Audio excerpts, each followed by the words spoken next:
Meaning, some of you have been, who's been watching the Olympics? Anybody? Seen some of the Olympics? You've been watching. You've been a spectator. Anybody of you in the Olympics? I don't think so because you're sitting here and not over there. So none of you are in the Olympics. You're all here. Besides, you're not old enough to be in the Olympics. All right? So we are spectators. Faith is not a spectator sport. It is a participation sport. All right? This is about your life. This is about what you get to do. It's about what God has given you opportunity to do. And it's so much bigger than the Olympics. All right? So we're going to talk about that. But I'm going to start with this. As we talk about that idea of living in our faith, what do you think it takes? How much energy does it take for a rocket to leave gravity and to go into space? Anybody have any idea? It takes a lot of fuel. Let me give you an example. The space shuttle, which we use from 1981 till 2011, okay, the space shuttle weighs 165,000 pounds empty. It can take only 65,000 pounds of cargo. Now I say only because you put that together, how many pounds is that? 230,000 pounds. Okay, that's the shuttle. In order to get that space shuttle up into space, it takes a combined total weight of 4.4 million pounds. That's the rockets, the fuel, everything that it takes to lift off and break the gravity of Earth and get into space. Over 20 times the weight of the shuttle is fuel and extra rockets to get it out of space. I want you to experience that for a minute. We're going to watch a launch of the space shuttle. I just want you to experience the power that takes. As we watch that, I want you to think about that in the terms of faith, and we're going to come back and talk about that in just a sec. 12, 11, 10, 9, 8, 7, start, 2, 1, boost ignition, and liftoff of the Space Shuttle Discovery, returning to the space station, paving the way for future missions beyond.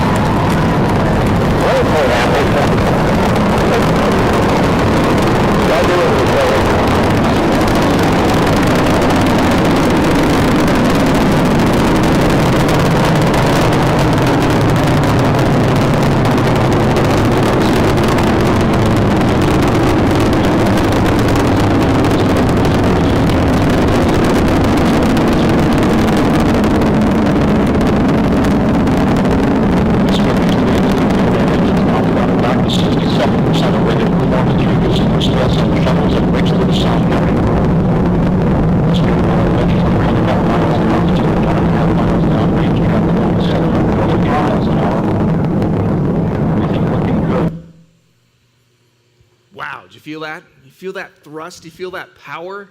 20 times the weight of that little rocket. It takes that much energy to launch that rocket, that shuttle, into space. We're talking about launching passionate students to make a difference.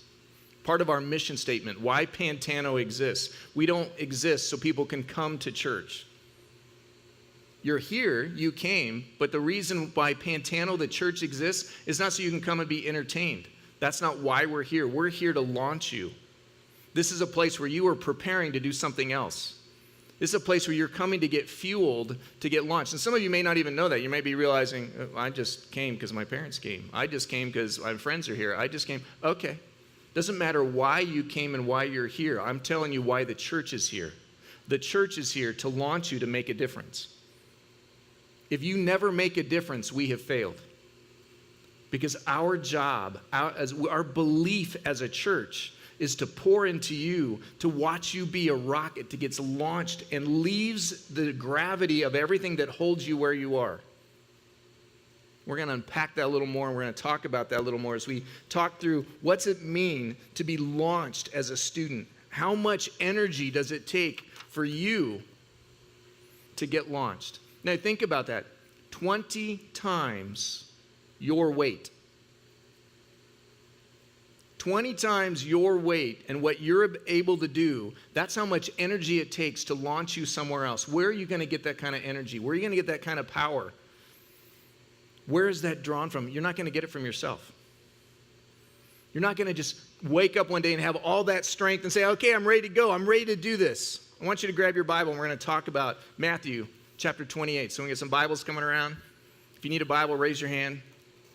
Turn to Matthew chapter 28. Matthew chapter 28, starting in verse 19.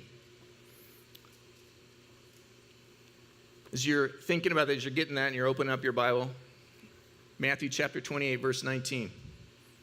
This is, let me just set this up. This is Jesus' parting words. It's like going to a party. It says he's getting ready to leave the party. He's saying, bye, friends. This is the last thing I'm going to tell you before I leave. All right? So he's walking out the door. Here's what he says. He says, therefore, go. We could change that word and say launch. He's like, countdown has begun. 10, 9, therefore go. 8, 7. And these guys are like, what? All his friends are like, what are you talking about? What do you mean go? And here's his words, which has got to scare them. It's like if I said, right now, I'm going to tell you this. I'm going to read this sentence to you, and there's buses parked right out there. And you're going to go get on those buses. You're going to go. You're leaving everybody. You're leaving your family, leaving your friends. No more school. No school tomorrow. All right. But you're going to India. You're going to Africa. You're going to Mexico. We're sending you all over the world because you're going to go and do this. All right. You ready?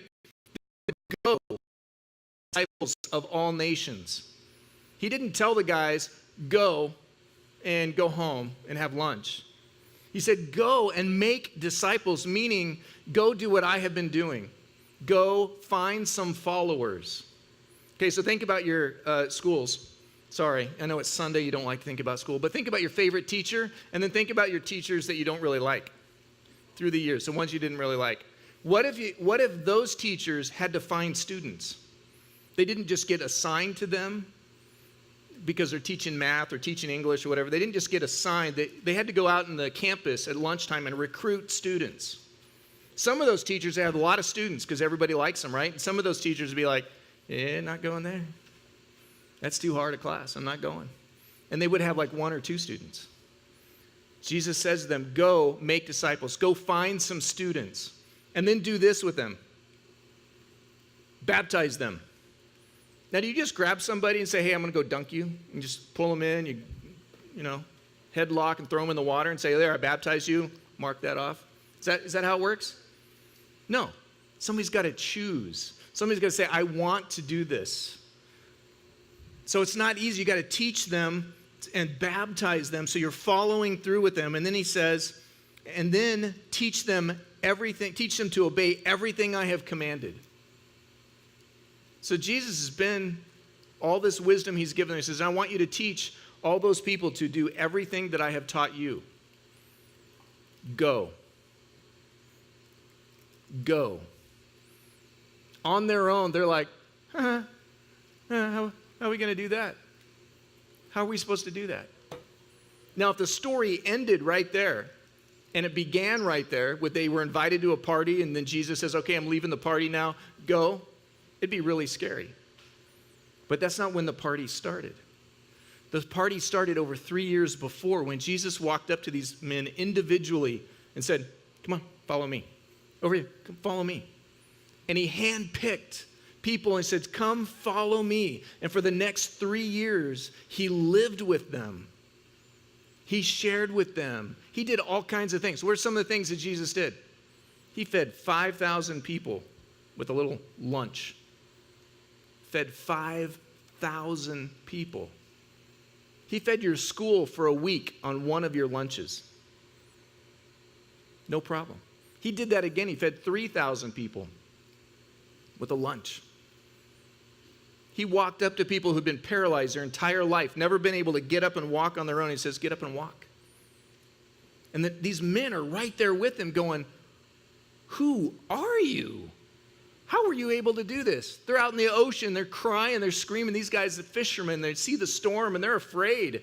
That's how big the waves are on the lake. And they're like, I can't believe, what are we doing out here? And they see Jesus walking across the water at them through all the waves and the wind. What's going on? Another time, Jesus is in the boat with this big storm. And he just says, be still. And the wind and the water calmed down immediately. It's like, who are you? For 3 years, Jesus walks with them and teaches them, and all the time he is doing that, he's just pouring gasoline in their tank. He's just filling them up, pouring fuel into these men. So that 3 years later, when he gets ready to leave, he says to them, go. You have been on the launch pad. See, now what happens is if you get ready to go and you haven't been on a launch pad, it's like me giving you an astronaut suit. I'm going to give you this suit, put it on. Okay, go to the moon. You're going to go, it's up there, but how do I get there? Well, go. How would you go? You get in your car, try to go off a mountain, try to get enough force going? No, that's not going to work. How are you going to go? You don't have any ability to get there on your own because you don't have a rocket, you don't have fuel. Just putting on a uniform doesn't get you there. It takes a series of events, a lot of decisions. Things have to happen. And you have to have a rocket and it has to be fueled up and ready to go. What happens if the rocket only has half enough fuel? It goes up so high and then what? Comes coming right back down. I had a student, his name was Mark Ricewig. And in the high school, middle school, high school, he knew that his purpose was to go be a missionary, meaning he wanted to go to all nations and disciple people who did not know about Jesus. He wanted to go to places who had never heard about Jesus. And he wanted to go take this message of hope right here. He wanted to take it to them. And he was convinced that's what God wanted him to do. And he's like, he graduated from high school and he says, okay, I'm ready to go. And we're like, whoa. You got half a tank, buddy. What happens when you think about this? A rocket is fueled for the purpose of doing what? Going, leaving the atmosphere, right? But then what else has it got to have enough fuel to do?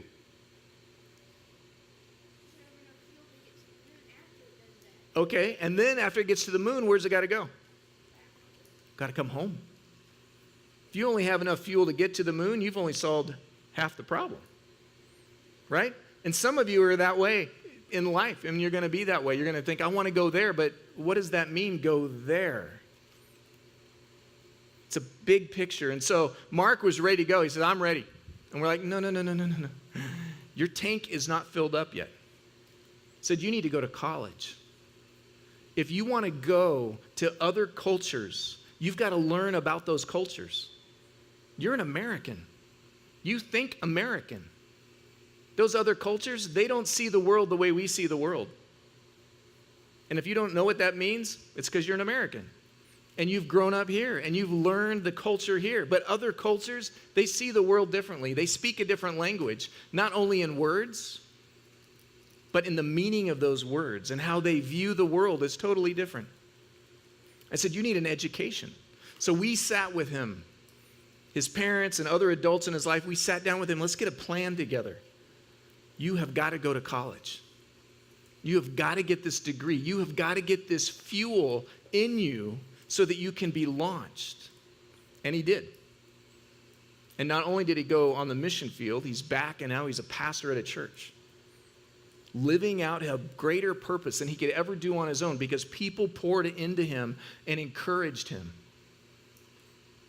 Now, I say that because I want you to know this church sees itself as a launching pad for people. Do you know we don't do childcare here on Sundays? We don't call our nursery childcare. Do you know why? Anybody know why? It's not because, nice try, I'll let you answer. It's not because we're not taking care of children. But it is because as early as infants, we are beginning to pour into them and say they are born for a purpose. And we want to pour into them. So we call it children's ministry. We are ministering to children early on. Some of you, who's in here involved in children's ministry at our church? Volunteering somewhere, teaching in a class, helping? Okay, great. Well done. That is important because you are already helping on the launch pad. You're helping to launch the kids that are younger than you. And you're pouring into them and helping fuel up their tank so that they can do more than they ever thought. We call it ministry as we do that. We call that with you. This is not a place we just say, your parents are here, so we got to do this little thing and keep you busy and occupied so that you don't go tear up the campus or something like that, right? No. This is for you. You know how much we believe in you? Do you know how much the church believes in you and wants to pour into you? So last year, we do this every year. Every year in April, May, we ask the church to help with the scholarship fund for camp. This year, if you're going to go into high school, you're going to be going to Colorado, whitewater rafting, CIY. It's going to be incredible. If you're younger, if you're just getting into, your middle school, you're going to be going to up to UCYC. Incredible opportunities. Lots of things to do, but more importantly, things to learn. Help your faith to grow, pouring into you. So we say to the church, we say, hey, we want to pour into the next generation. We want to make sure everybody who can go. Some people, money, camp's expensive. I can't believe how much it costs these days. And I know it's hard.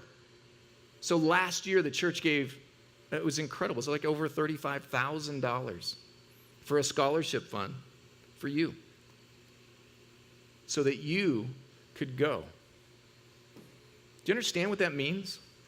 This church is living out its mission. It's saying, we want to launch passionate students to make a difference. We're not launching you just to go have fun. You will have plenty of fun. You will meet people that you will know the rest of your life. Your faith will grow and get stretched in ways you never imagined. You will make decisions that you will live the rest of your life on because of the experiences. And we want you to have that. Because as a church, we are just pouring into you, knowing that it takes over 20 times more than what your way and what you're capable of, what your own spirit is capable of doing. Over 20 times to get you to launch past the gravity of your world. Now, let me explain that a little bit. A rocket has to have that much thrust to break the gravity of the earth, because the earth is trying to hold it in place, right? What are things that hold us in place? Things like family. Your family can help launch you, or your family can hold you and not let you go. School, friends. Friends can pull you and direct you in a lot of different ways. Some of you have friends that you know you shouldn't have. Some of you have friends that are really good for you because they're pushing you beyond. Some of you have friends you're trying to pull along, but man, if you don't, you're at that point where maybe you're going to have to let them go because they're putting holes in your tank. And the fuel that you're getting, they're just sucking it right out. And you're never going to go anywhere if you keep hanging out with them. That's traumatic experiences, your parents' choices, whether they stay married or get a divorce, those all impact you. Other experiences that have happened in your life, all those things become gravitational pull that holds you in place. We know that. I say we as a church. We know that happens. What we want to do is keep pouring fuel into you so that you have enough thrust that you can be a Mark Ricewig. Despite family, despite friends, despite all those things, you have enough thrust in your own life to go and live this out. Which means someone's got to teach you. Someone's got to lead you. Someone's going to baptize you. Someone's going to teach you to obey all that Jesus commands so that you can then take that into your heart and then you can go. That's all fuel. That all pours into you.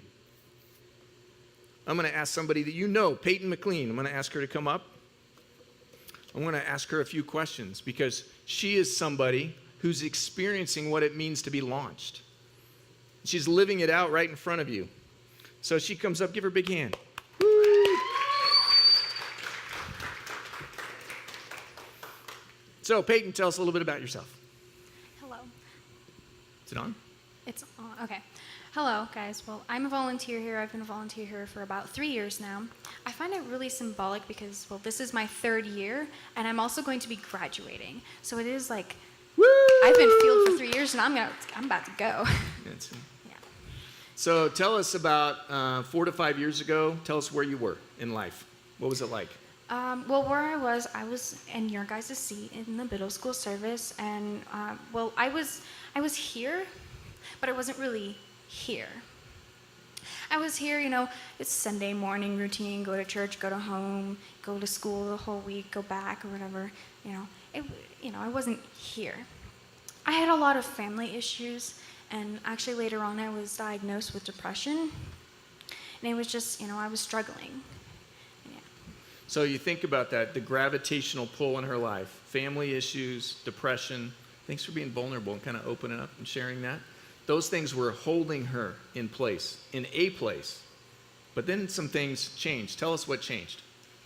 So my freshman year, a lady by the name of Jennifer Hudson, unfortunately she doesn't go here anymore, she moved to Texas. She recruited me for main services to do media. And so, what media is like these back screens, all of the lyrics, the pictures, the videos and stuff. So that's what I did in there. And it really like transformed, and it helped me grow, I guess. So it started out with that. And then later on, I asked to do more. I asked to start helping out with operating the lights in there, and it just grew more. I asked again to do video switcher, which is like call all the camera shots, tell the camera people, go do this for me, do that, and then put the stuff on the screens and whatnot. And so I just ended up being trained with everything and growing my talents throughout these 3 years. So you're the one that's responsible for making Pastor Glenn look good on the screen, right? Is that what you're saying? Yep. Yeah, okay. So, and how old are you when you started doing that? 15. So at 15 years old, the church trusted you to make sure that the pictures that everybody, the 800 to 1,000 people are in the auditorium, that they were seeing on screen were good. Mm-hmm. Yeah, that's pretty impressive. Okay? So you were taught all these things, and then those things you started asking for more, right? So what is it? You don't know the soundboard, No. but about everything else you do. Now, what else? What have you started to program too? So I've started to program lights during the week, making sure that they're all ready and set to go for the operator. There's also, we started a new separate lighting team, and so I'm one of the 3 people that's in charge of making sure that team is prepped and ready and trained properly, and even recruiting new volunteers for the lighting team. So how old are you now? 18. So at 18 years old, now you are training and prepping and making sure that all the lighting, which is all the background lighting and all that stuff, the lighting on Pastor Glenn, making sure he's looking good again, right? Mm-hmm. And all the background, that's all, you're in charge of that. Yep. Wow. So what is happening now? What are the other ways that God is using that you're being involved in our community? So a couple weeks ago, Pastor Glenn had a bunch of people from different churches come in and explain what they needed for their churches, because they're small and they want to get launched. And so after service, I went into Coop Court and I talked to about 2 or 3 different of those churches and say, hey, I am trained on lots of different things, like I do lighting and media, and I sing. And I told them, hey, I want to help you. I want to help you grow to get to where Pantano is as a church. All right, so let me get this straight. Wait a minute. So you went to them and volunteered to give away what you've been given. Yep. To help them grow. Yep. That's impressive. So what do you want to do? Where do you want to go? So since I'm graduating, I have to pick a college. So I'm going to go to Pima first, just to get all of my general education out of the way at the cheapest way possible. And then I want to go to the U of A for architecture, because I'm a creative person. I really want to design houses, and it'd be fun. Good. Give Peyton a big hand. Thank you.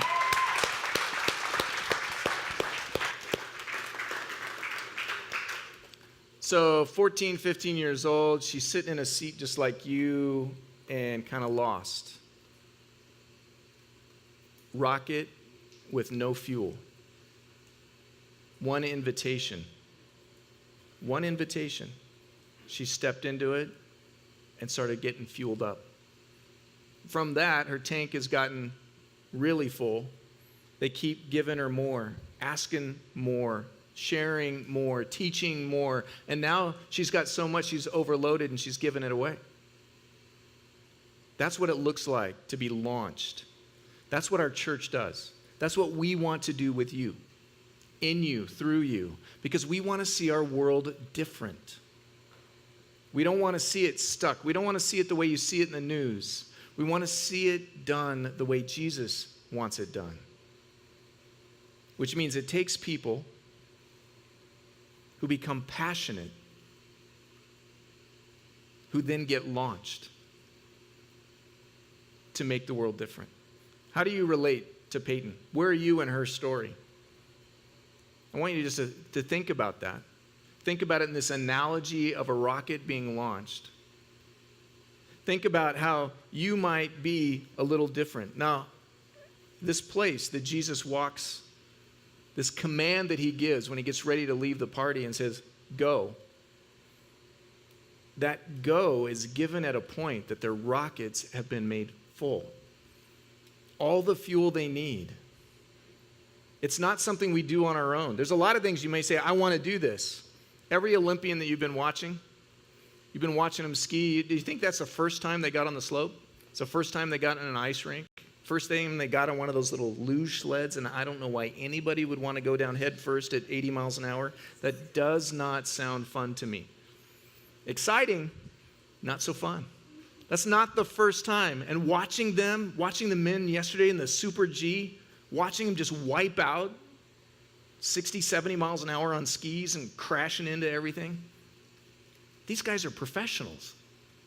And they're all over the slopes. I'm like, wow, how many hours do ice skaters spend in the ice rink training, learning to jump and spin? All of that training, all of that time is about filling the tank with fuel to get launched to do something great. The cool part about being a part of the kingdom of God, Peyton, for example, you, for example, you don't have to get a gold medal. The gold medal does not define you. It's not the end of the game. It's right here today. Walking into a 3-year-old class, sharing with them the love of Jesus, holding a crying child, you can have more impact in that child's life in a few minutes than you have the whole rest of your week doing whatever you want to do, playing video games and goofing around. Because it's about using that to change somebody else's life. There's some incredible ways that I want to encourage you to get involved, to get launched. Some of you need to decide it's time to start leading and doing and not just participating. To start participating, not just being a spectator. You're watching life go by. You're saying, I don't want to get involved. Some of you are athletes. You're involved in your teams. Some of you are writing or starting to write and program. Great. How are you using that? How's that going to make the world different? How are you leading in your team? And maybe you're just playing on a team. You're part of a team. You're not the captain, but you're on the team. How is your presence helping that team get somewhere? How are you participating with that team? What about clubs? What about just your classes that you go to every day? How is your presence in that class helping that class do something different? That, and answering those questions are about tapping into the fuel that you're being given. This right here is nothing but fuel up every week to come in. Hey, let's talk about what you now. Go take that and go do something with it. Don't keep taking it. Don't just get in a bigger rocket and fueling it and never launching it. You can get launched every day to go make your world different for the sake of the kingdom. That's what this church does. That's why you're here. That's why we have a room. That's why we have space. That's why you're a priority. Because we know and we believe that you are going to do something. That you were designed for a reason. People don't design rockets and just go, oh, isn't it pretty? Let's just keep painting it. Let's keep polishing it and just set it out there in the field. Why do you design a rocket? To launch it, to take something somewhere. There's a purpose to it. You were created with that kind of purpose. Not to just sit and be a trophy and look pretty. Right? That's not why you were designed. You were designed to go somewhere to do something, to take hope to the world. Your world. I don't know what your world looks like. I don't know who in your world needs hope. Could be your family, could be your friends, could be your teacher. But you're being launched to take hope to them. So in order to take hope, you have to what? Have hope. It's our prayer that you are learning that you are getting that here. That the hose is connected to your tank right from God, that is filling you with hope and forgiveness and grace and truth. And so every day you step out of here, you can go somewhere. And you go make a difference. And you just keep building on that. And pretty soon you're like Peyton running the church. Now she's going to go run other churches because she's doing such a good job running ours. Any of you can do that. But not all of you should do it here. You should go do it there. As we get ready for communion, I want you to think about this idea, the feeling the thrust of that rocket. A few years ago, we did a family vacation down to Cape Canaveral, and we got to watch from a distance. You have to watch from a big distance, watch a rocket go off. It was taking a satellite up into space. Even from the mile or so that we were away, the power, it was such energy being emitted from that rocket that we could feel it that far away, and you could hear it and you could sense it. It's incredibly loud. That's what happens when you do something different. When you make the world different, when you take the power that Jesus has given you and apply it, it changes things. It sends ripples in places. And people look up and go, what is going on? Which is exactly what Jesus did when he came here. He sent ripples through the world. Because he said to us, I forgive you. He said to us, I love you. He said to us, I want to give you hope. Hope not just for today, but hope for a future. You are the people I love. And then he died for you. And in communion, we celebrate. It fuels us up to say, thank you, Jesus, for being that loving and that kind, to give me forgiveness, to know that I'm a rocket able to be fueled and nothing else defines me. And I can go wherever you want me to go. So as we get ready for communion, communion's at stations. I'm just going to give you a chance to pray. Thank God for what he's given you. Thank God for his forgiveness. Thank God that he loves you so much that he wants to pour into you and watch you do some incredible things. Let's pray. God, we thank you for a church that wants to love and launch students to make the world different. God, we thank you that you have allowed this church to understand that because you sent your son, Jesus, to make this world different, to launch us into places we never knew we could go. That you could send us, Father. You could send us to places unknown, places we never expected, but it all starts because we know your love and forgiveness, and we have your hope. God, as we take communion, as we celebrate this moment with you, fill us with your joy and your love. In Jesus' name, amen.